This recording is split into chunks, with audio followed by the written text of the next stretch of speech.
Hi, it's Christy, and today I'm going to be talking about the processing center experience. I think it's a great way to learn how we can improve our shoebox packing if we know what goes on at the processing centers.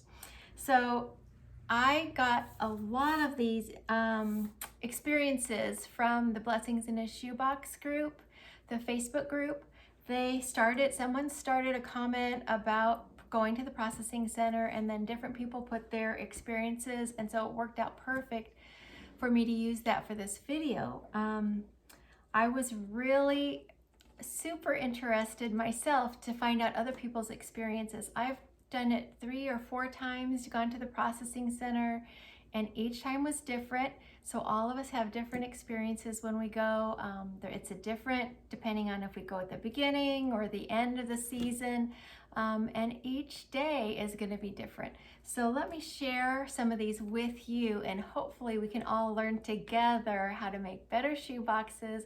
And if we want to go to the processing center next year, maybe some tips of how we can make it a better experience. So the first person that commented on the Blessings in a Shoebox Facebook group, she said at the processing center she saw 2 shoeboxes in need of fillers. One needed a lot, and this is a description of what they put in that shoebox. This is in addition to what little was in there. They were able to fit a full pencil pack with a full set of school supplies, great. A composition book, great. A plush, great. And a canvas backpack, all fit in. So that's an example of shoe boxes do come through that don't have very much in them. So we have to be aware and prepared mentally when we get there that we're going to be an instrument of God to help those shoe boxes to be a little bit better, that will display God's love when the child opens them.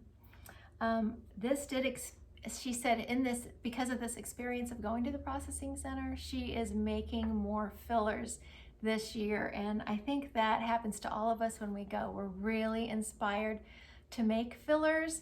And that's, let me just say, the Operation Christmas Child, I don't see very much at all emphasis on making fillers to send. It's all about the shoe boxes. So this is kind of like an underground track for those of us that have been there. We really get that urge and that bug and that passion to send the fillers. We don't want to take away from the shoe boxes that we pack. We definitely are still packing shoe boxes, and great quality full shoe boxes, but we really want to help those boxes. Maybe it's beginner shoe boxes, shoebox packers that are packing those shoe boxes that are half full, or maybe they're somehow pressured by their church to make more shoe boxes, and that's all they can afford is to put one little thing in the shoebox. So we can't judge or assume anything, but we can help by being an instrument for the Lord to make those shoe boxes filled with love and joy by helping Samaritan's Purse and getting a lot of fillers at the processing center. So the next person that commented, she said her experience was she saw 3 shoe boxes, and each one only had a pair of shoes in them. So you can imagine they needed to have a lot of things added. And then she said she saw 6 shoe boxes that contained a soccer ball, a pump, and a big tube of toothpaste, nothing else. So of course they had to take out the toothpaste, and they had to add as many fillers as they had to, what they were able to put in to that shoebox that just had a soccer ball and a pump. She said at that processing center, that was a boon.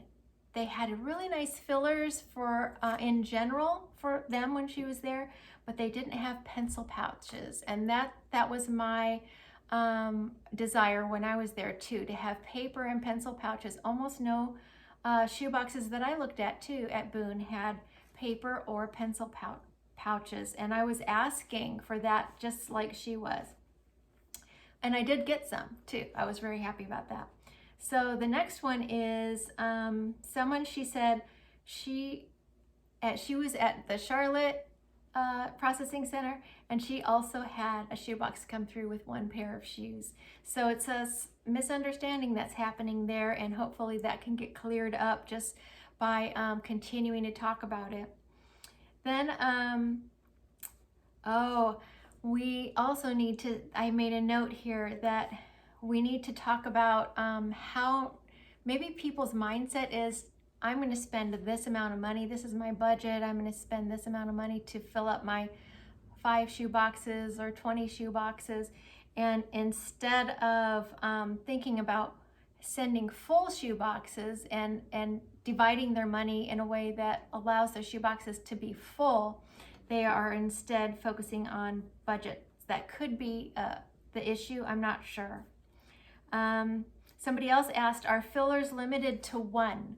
Well, the answer is depending. So depending on who your table leader is, and depending on what time of the season you go, if you go at the beginning, there's a lot more fillers that are available. They tend to run out of fillers at the end of the season. So that happened to me when I went to the Aurora Processing Center. They closed the day after we were there. They closed down because when we were there, even they had run out of fillers, and that was very frustrating and sad and depressing to see that we didn't have anything. You would stand, I was paralyzed. I would stand there with a box that needed things added to it. It was half empty, and I was looking around waiting for fillers to come, and they just didn't come, and I just had to send it like that. So be aware that fillers are a definite need, but that also if you don't want your heart to break or to be depressed, or if that happens to you easily, go at the beginning of the week when they have, or the beginning of the season when they have a lot more fillers available. Second tip, I want to give you this. I did this accidentally once. I ran out of time to finish packing my fillers the first time I went to a processing center.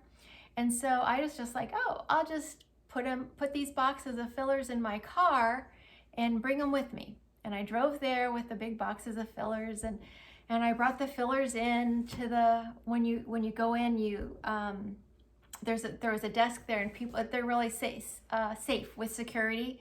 And so they want to look at everything, look in your purse and all of that, make sure you're safe. And so they said, what's in the boxes? They're very serious. And I said, well, this one is full of Beanie Babies, and this one is full of school supplies and Legos. So then they were excited, happy, but I didn't know if I would see them again. And sure enough, about an hour into the processing time, the Beanie Babies and the Lego sets came across my station where I was working. So that made my heart filled with joy. I don't know, because I had asked for plush before that, then they didn't have any. So I was just thrilled that I brought the plush right at the right moment when they needed them. And some of my friends were working at other stations, and they also were able to put the Beanie Babies in their shoe boxes. So bringing your own fillers is a tip. They definitely will receive shoe boxes and fillers up until the last day of processing at the processing center. So that's something that can make your experience really more fun, is to see your own things come through as fillers.